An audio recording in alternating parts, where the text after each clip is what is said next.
très connue, mais tellement peu comprise, et c'est vachement utile de savoir. Donc, je vous propose de comprendre ce qui se passe avec une certaine méthode pour se soigner. Donc, juste pour poser les bases. Un corps humain, c'est constitué d'organes qui sont constitués de cellules, qui sont constitués de molécules, qui sont constitués d'atomes. Donc si je fais un zoom et que je fais un zoom et après que je fais encore un zoom, on finit par trouver un noyau et des neutrons et des protons qui gravitent autour d'un noyau. Un noyau, ça contient une information. C'est à propos de ce qui est à propos de l'ADN.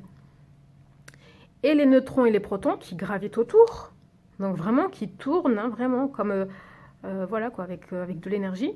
Eh bien, c'est la masse. Donc la masse qu'on a trouvée là, c'est le corps humain, elle est là, la masse du corps humain. Donc c'est très peu en fait. La masse, elle est constituée de soufre, de potassium, de sodium, de chlore et de magnésium. Donc si on regarde un corps humain, on trouve de l'oxygène, de l'hydrogène, de l'azote, du carbone, du calcium, du phosphore. Donc bon, on a compris, hein, oxygène, hydrogène, c'est l'eau. Azote, carbone, calcium, phosphore. Voilà, donc ça c'est dans le corps humain. Puis si on zoome, on trouve des atomes. Donc voilà, hein, les atomes, il y a l'oxygène, l'hydrogène, les cellules, les molécules, le phosphore, le calcium, voilà. Mais si on zoome encore et qu'on zoome, on a trouvé encore des choses. Ce qui est connu de nos jours, c'est que la masse, donc les neutrons et les protons, ils sont constitués de soufre, de potassium, de sodium, de chlore et de magnésium. Donc bref, avec le noyau qui représente l'information qui est au cœur, donc c'est à propos de l'ADN, tout ce qui est à propos de toutes ces choses-là. Là, je ne vais pas parler de ça, je vais parler à propos de la masse. Comment on fait pour soigner la masse? Comment on fait pour soigner quand il y a quelque chose qui ne va pas?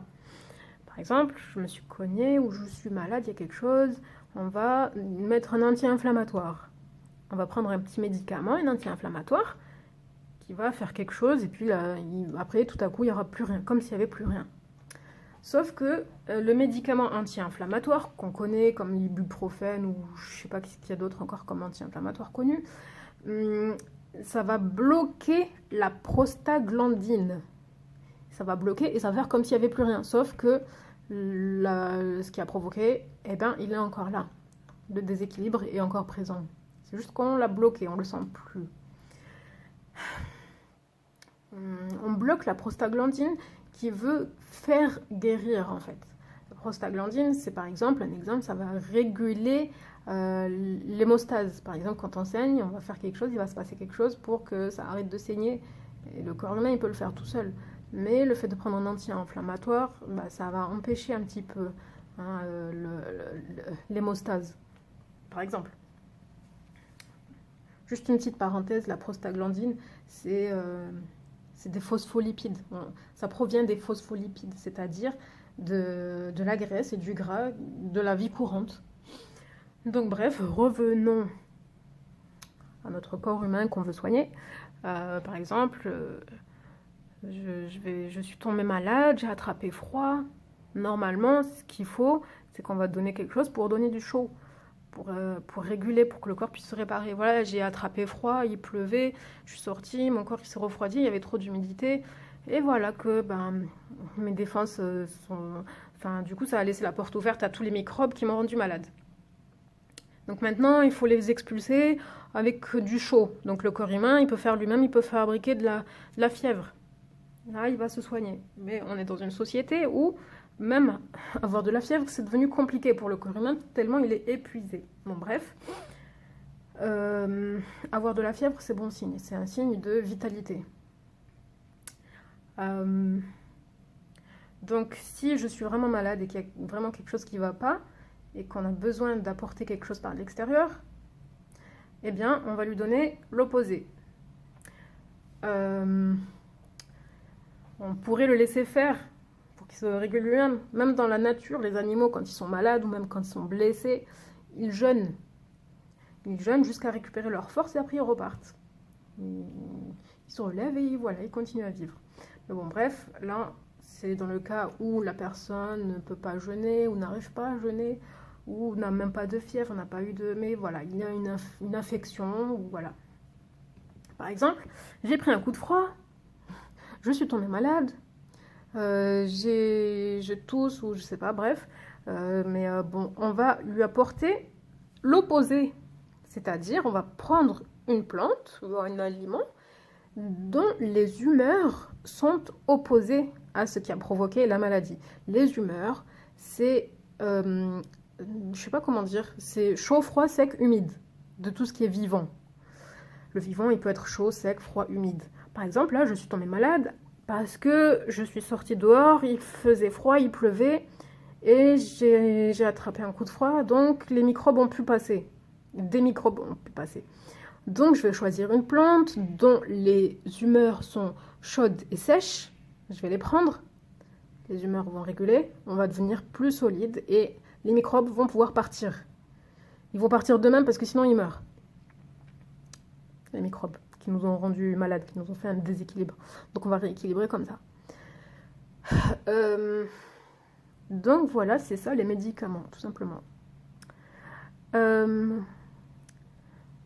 L'homéopathie, c'est quoi? C'est tout simplement à peu près la même chose qu'un médicament, sauf que ce qui est connu à peu près, c'est que on oppose une quantité de médicaments versus une quantité infime. La quantité infime, donc on dit que c'est l'homéopathie. Sauf qu'en réalité, comment on obtient des petites granules d'homéopathie? Eh bien, c'est tout simplement, je vais par exemple prendre un petit bout de feuille de titri, par exemple.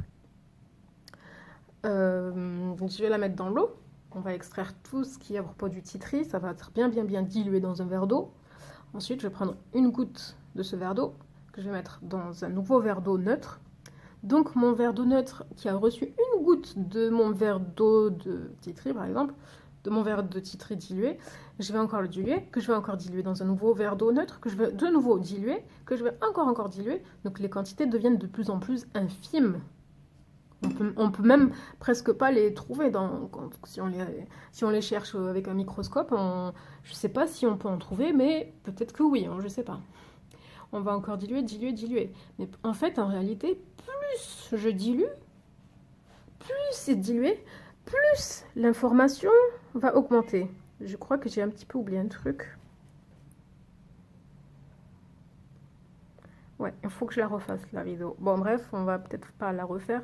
Mais bref, le noyau, les neutrons et les protons qui gravitent autour de mon noyau ont une certaine vitesse. Une vitesse de rotation. La vitesse de rotation, en physique, on appelle ça la fréquence vibratoire.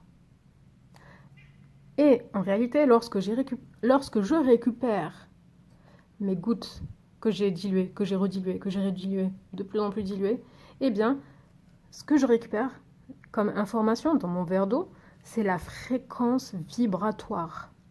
Je ne sais pas comment ce procédé a été découvert. Généralement, ça tombe par hasard. Mais là, finalement, c'est vachement utile parce qu'on va utiliser cette information-là, la fréquence vibratoire, donc d'un noyau et d'un proton de la plante, pour l'administrer à la personne qui en a besoin pour réguler sa maladie, parce qu'il y a un déséquilibre dans sa fréquence vibratoire à elle. Donc voilà, c'est ça la médecine homéopathique. C'est très très particulier, mais ça marche. Le support, c'est tout simplement du sucre. C'est en fait, vraiment, il n'y a rien de plus que du sucre pour que ce soit bien, qu'on comprenne qu'il y a quelque chose qu'on prend. Mais voilà, hein, grosso modo. Donc, si je résume, je prends tout simplement la fréquence vibratoire d'une plante dont j'ai réussi à extraire l'information à travers ce procédé qu'on a vu, diluer, diluer. Ensuite, le support, c'est la petite granule de sucre.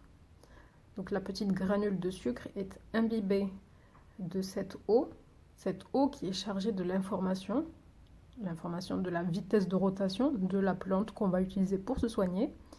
Et la personne va prendre les granules et va les absorber. Oups là, pardon. Et donc, pardon pour le petit truc là.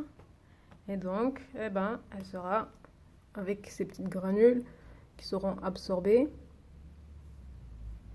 Des petites granules, enfin voilà, qui vont être absorbées dans l'intestin. On a vu les cellules, voilà, les organes, les cellules, les atomes, etc., qui vont redevenir elles-mêmes des atomes dont la vitesse de rotation, donc des atomes avec un noyau dont les vitesses de rotation qu'on a vu tout à l'heure seront régulées par cette plante.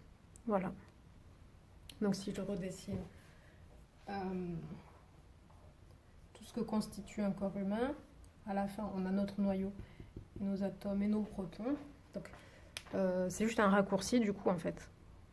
Voilà, c'est ça l'homéopathie.